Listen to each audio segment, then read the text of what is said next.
Welcome to another episode of China Update, where I provide you with the most up-to-date political, economic and geostrategic analysis on the world's number 2 economy.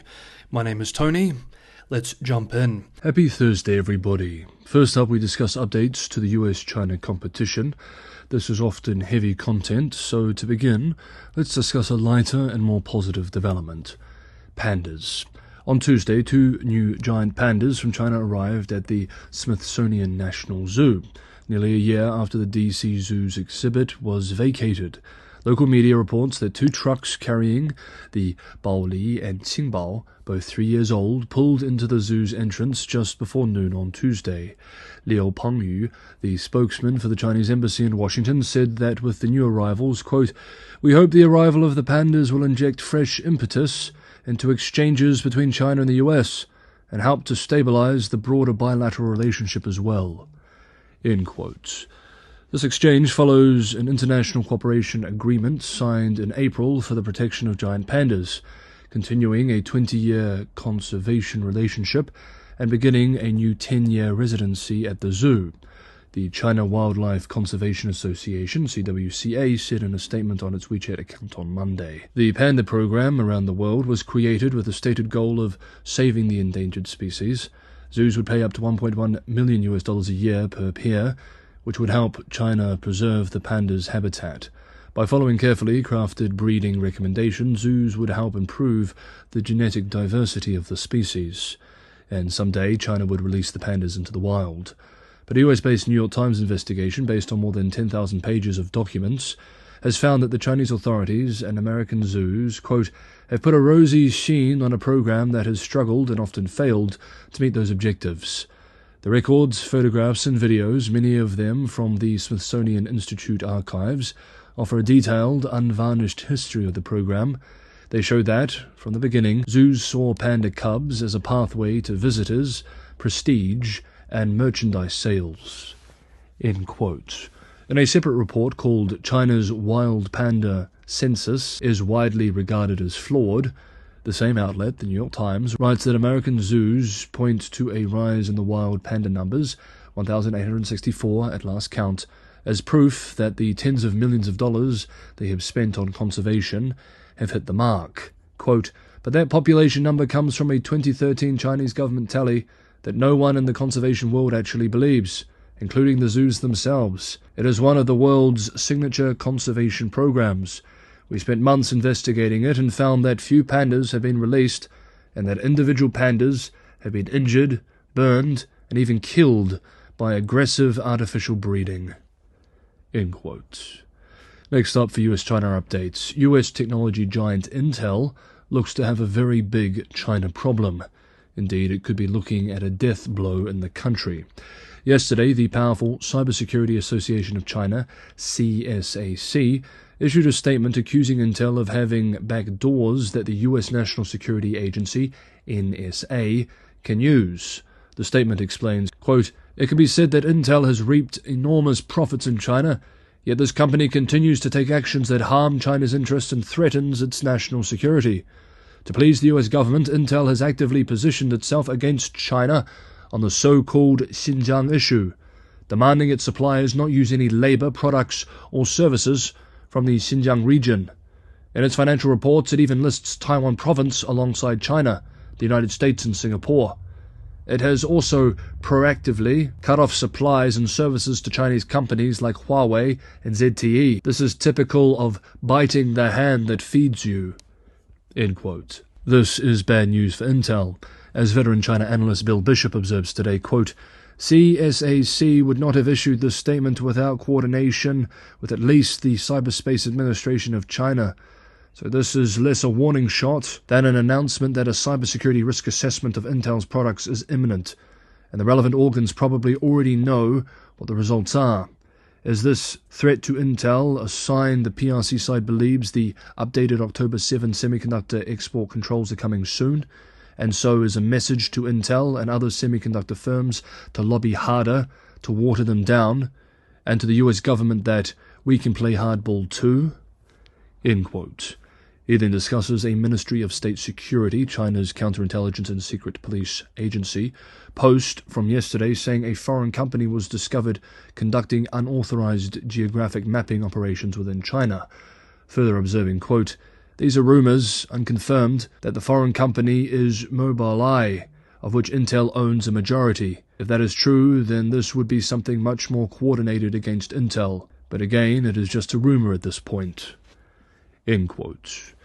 And finally, for US-China news, we move from an American technology giant to a Chinese one. On Wednesday, the top Republican and Democrat on the US House China Select Committee wrote a letter to Commerce Secretary Raimondo. The letter calls on her to, quote, "continue taking actions to address the national security threat of Huawei by addressing its build-up of clandestine semiconductor facilities used to circumvent US law and restrict the flow of US-produced semiconductor manufacturing equipment to Huawei and its clandestine chip network." End quote. Raimondo's agency oversees the pivotal trade restriction list as well as broader export controls on advanced chips and manufacturing tools. The lawmakers expressed concern that, quote, "drawn-out negotiations," end quote, "have let Huawei stockpile chip tools needed to rebuild its supply chains. Cutting off Huawei suppliers from that gear would, quote, "demonstrate to our allies and partners the seriousness and fairness with which the US government executes its export control policy." End quote. On this theme, this week, William Reinsch of US-based think tank CSIS published a report called Designing Out US Technology, exploring 3 issues surrounding the new export controls on certain semiconductors and their manufacturing tools from October 2022, namely the effect on US company revenues, the effect on China's technology policy, and whether they would incentivize other countries, including China, to design out US technology in order to avoid the controls. Let's examine some of the report's findings. Quote, "Now that 2 years have passed, answers to the first 2 questions are coming into view. The revenue impact was small on chip makers, larger on tool manufacturers, and will get bigger over time as more advanced chips fall within the scope of the rules. The controls did not change China's policy of developing its own technology in the sector, but they no doubt accelerated China's efforts. The answer to the third question remains more of a mystery, and it is one we are studying. We are researching 4 parts of the semiconductor supply chain: packaging, manufacturing tools, subcomponents, and design. Designing out and designing around, along with the expanding scope of US controls, will have a negative impact on the domestic industry as China develops alternatives to its reliance on Western chips and tools. Maintaining leadership in advanced packaging, in particular, will be an essential part of maintaining overall leadership in the semiconductor sector, which means that at some point, a serious review of US export controls will be necessary." End quote. Next up, we have one more update to cover, but if you're enjoying today's episode, let me just quickly ask for a huge favor. That is simply to like this video, and if you have not done so already, and you'd be interested in watching another episode in the future, subscribe and hit the bell notification button. Sharing the episode is also a tremendous help. These actions, only a few clicks of the mouse, are a tremendous help for the channel and is the only way in which it can grow and be shown to new people. If the channel grows, it means I can put more resources into it and hopefully produce an even better experience for you all. Patreon and Buy Me a Coffee links are also in the description for those who want to help keep the channel financially sustainable. I prefer to simply ask for support in every episode rather than putting sponsored features in every episode. Thank you so much, everybody, for the ongoing support. Next up, this week the Chinese Academy of Sciences, CAS, the China National Space Administration, CNSA, and the China Manned Space Agency, CMSA, published a plan for the development of space science through 2050. Most commentators argue the plan is very ambitious. The first such plan unveiled in China, published on Tuesday, sets out 17 priority areas for development. They include searching for habitable planets and extraterrestrial life, exploring the origin and evolution of the universe, uncovering the nature of gravity, and exploring quantum mechanics and general relativity. Scientific mission plans are to be rolled out in 3 stages, from now until 2027, from 2028 to 2035, and from 2036 to 2050. Wang Chi, director of the CAS National Space Science Center, explained to reporters in Beijing on Tuesday, quote, "We will strive to achieve the 3-step strategic goal formulated in the plan. That is, China's space station will enter the first echelon in 2027, be among the world's leading countries in key directions in 2035, and become a world space science power in important fields by 2050. End quote. According to Lin Xiqiang, Deputy Director of the China Manned Space Agency, speaking to state media, in order to support its operation and research, scientific centers have been established at Peking University, the Yangtze River Delta region, and the Guangdong, Hong Kong, Macau Greater Bay Area, aiming to achieve breakthroughs in cosmology, galaxy science, as well as the study of celestial bodies in the Milky Way and the solar system. China also plans to carry out space science research and development, quote, under 5 scientific themes of extreme universe, ripples in space-time, panorama of the Sun-Earth system, habitable planets, and exploring the laws of space.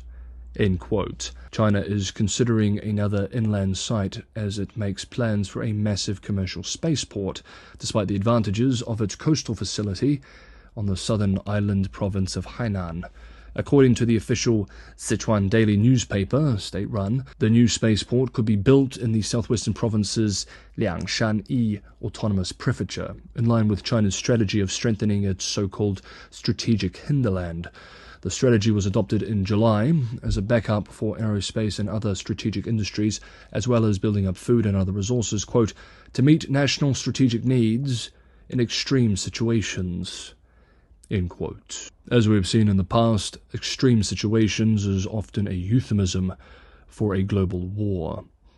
Then there is the commercial side too, showing that Beijing not only wants to compete with NASA, but with Elon Musk too. According to the plan, China wants to make launches easier through a new state-funded facility for use by commercial operators. The complex on the coast of the island province of Hainan will be able to accommodate more than 10 types of rockets and conduct more than 30 launches annually. State media reports that the first flight of a privately built rocket will take place in 2025. US-based Bloomberg reports that until now the government had reserved Hainan for state companies with links to the military, forcing startups to make do with remote island facilities or floating launch pads offshore. And this makes a difference. SpaceX, Elon Musk's America-based company, had about 100 launches in 2023, 8 times more than all Chinese private sector startups combined. Huo Liang, chief executive officer at Deep Blue Aerospace, expressed to the outlet, quote, their rockets are now flying routinely and executing commercial missions, while China has not yet mastered this technology. End quote. However, analysts point out that China has a knack of letting leaders in an industry expend the enormous resources needed for that lead, then following closely behind at a much lower cost. Clayton Swope, senior fellow at the Center for Strategic and International Studies in Washington, observed this week that even if the state-owned enterprises take the lead in such strategically important space projects, the startups will be playing a bigger role in the years ahead, expressing, quote, China is significantly behind, time-wise, but that also means Beijing can follow a roadmap that the US government created supporting SpaceX. They can rewind 10 years and see how this played out, because they are mimicking how this worked in the US. End quote. Taking a step back, we can see China has a very ambitious roadmap for its space plans in the coming decades. It is also very expensive, and as Beijing wrestles with deep structural economic issues, including but not limited to rising debt and acute fiscal pressures at the local level, an ambitious and fiscally expensive plan for the stars may find itself vulnerable to cutbacks in the years to come. We will have to see. Okay, that is today's episode of China Update. Thank you so much everybody for watching. Have a good Thursday, and I will see you all tomorrow.